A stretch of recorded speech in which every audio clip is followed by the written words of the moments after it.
Сабақтың тақырыбы жазық және кеңістік фигуралары.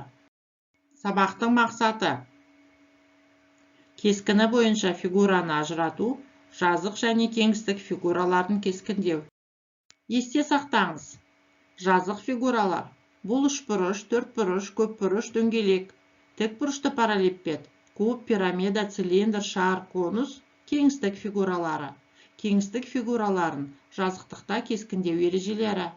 Геометриялық денелердің бейнелеріне сәйкес кесінділердің параллельдігі сақталады.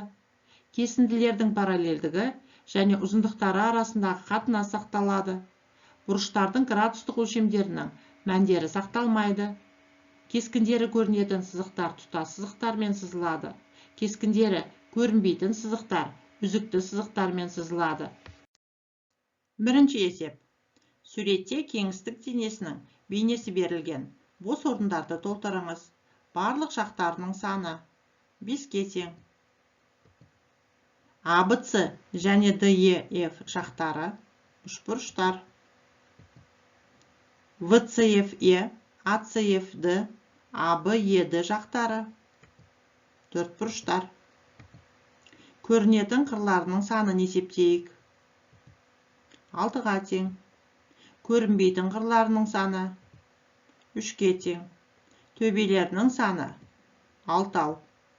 Егер АБ тең БЦ-ға, ол тең АЦ-ға, ол тең 8 см болса, онда АБЦ үшбұрышының периметрін есептеңіз. Дұрыс. 24 см-ге тең болады. Егер АД тең СФ-ға, ол тең 25 см-ге, АЦ тең F-ға, ол тең 8 см-ге болса, онда АЦФ-ді төртбұрышының периметрін есептеңіз. Дұрыс, 66 см болады. Екінші есеп. Егер геометриялық денені қырлары бойымен кесіп, оның жақтарын жазықтықта орналастырса, онда кеңістік фигурасының жазбасы шығады. Қандай геометриялық дененің жазбасы 6 шаршыдан құралған? Дұрыс, куб болады. Егер жазбаның ауданы 150 см квадратқа тең болса, онда геометриялық дененің көлемі неге тең? Алдымен 150-ді 6-ға бөліп, бір жақтың ауданын табайық. Ол 25 см квадратқа тең. 25 дегеніміз 5-тің 5-ке көбейтіндісіне тең. Онда кубтың қырының ұзындығы 5 см-ге тең болады. 5-ті 5-ке көбейтіп, оны 5-ке көбейтсек, 125 см куб. Кубтың көлемі шығады. Жауабы. Кубтың көлемі 125 см кубқа тең. Үшінші есеп. Радиусы 5,2 см шар кубтың барлық жақтарына жанасатындай етіп, куб ішінде орналастырылды. Кубтың көлемін табыңыз. Кубтың қабырғасын А деп, шардың радиусын R деп белгілейік. Онда А тең 2R болады. Яғни кубтың қабырғасының ұзындығы 10,4 см-ге тең. Кубтың көлемін табу үшін В тең А куб формуласын қолданыңыз. Аның орнына 10,4 см-ді қойып есептесек, кубтың көлемі 1124,1864 см кубқа тең. Төртінші есеп. Ұзындығы 70 см-ге тең темір сымнан Дәулет барлық қырларының ұзындықтары тең болатын төртбұрышты пирамиданың қаңқасын жасағысы келеді. Дәулет жасай алатын ең үлкен пирамиданың қырының ұзындығы неге тең? Төртбұрышты пирамиданың қырларының санын табайық. Ол үшін көрінбейтін қырларын сызып алайық. Яғни қырларының саны 8 болды.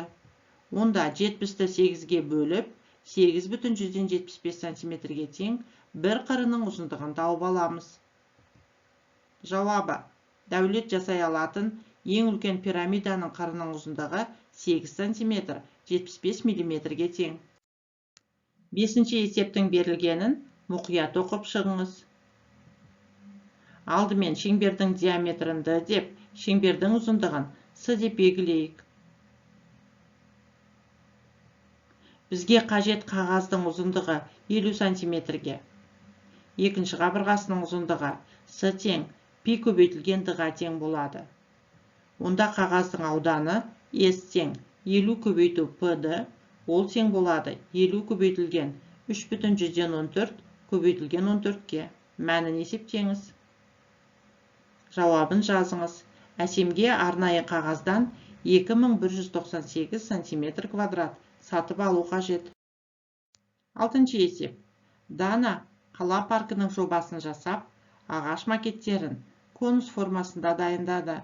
Ол үшін Дана радиусы 12 сантиметрге тең дөңгелекті 3 тең секторға бөліп, олардан орап, конустар жасайды. Бір конустың радиусы неге тең? Алдымен шеңбердің ұзындығын есептейік. Шеңбердің ұзындығы С1 болсын. Онда С1 тең болады 2 пи-р, ол тең 2 көбейту 3,14 көбейтілген 12 тең 75,36 сантиметрге. Оны 3-ке бөліп, 75,36 бөлінген 3, 25,12 сантиметр аламыз. Ол С2 болады. Онда конустың радиусы 4 сантиметрге тең болады. Бір конустың радиусы 4 сантиметрге тең. Жауабын жазыңыз. 7-ші есеп. Шырша ойыншығы шар пішіндес. Оның радиусы 6 сантиметрге тең. Суретте бейнеленген қорапта қанша ойыншық шар бар? Берілген қораптың көлемін есептеңіз. Бірінші қатарда 4 шар орналасқан, ал 3 қатарда 12 шар бар. Енді шардың диаметрін табайық. Ол 12 сантиметрге тең. Қораптың табаны шаршы. Оның ұзындығын есептесек, 12-ні 2-ке көбейтіп 24 сантиметр аламыз. Қорап биіктігінің ұзындығын табайық. Ол 36 сантиметрге тең. Онда қораптың көлемі 24 көбейту 24 көбейту 36 тең 20736 сантиметр кубқа тең. Есептің жауабын жазыңыз. 8-ші есеп. Бірнеше текшеден құрастырылған геометриялық фигура берілген. Берілген дененің көлемі 3430 сантиметр кубқа тең. Егер барлық текшені бір қатарға орналастырсақ, онда шыққан қатардың ұзындығы қандай болады? Геометриялық фигура құрастырылған текшелер санын есептейік. 2 қосылған 1 қосылған 3 қосылған 4 тең 10 текшеге. Әр текшенің көлемін табайық. Яғни 3430-ды 10-ға бөлеміз. 343 сантиметр куб шығады. 343 дегеніміз 7 көбейтілген 7 көбейтілген 7-ге тең. Онда текшенің қырының ұзындығы 7 сантиметрге тең болады. Бір қатарға орналасқан 10 текшенің ұзындығын есептейік.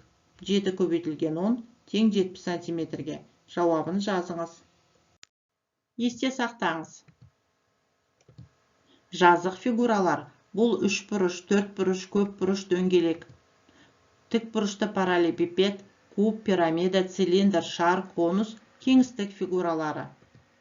Кеңістік фигураларын жазықтықта бейнелегенде, көрінетін сызықтар тұтас сызықтармен бейнеленеді.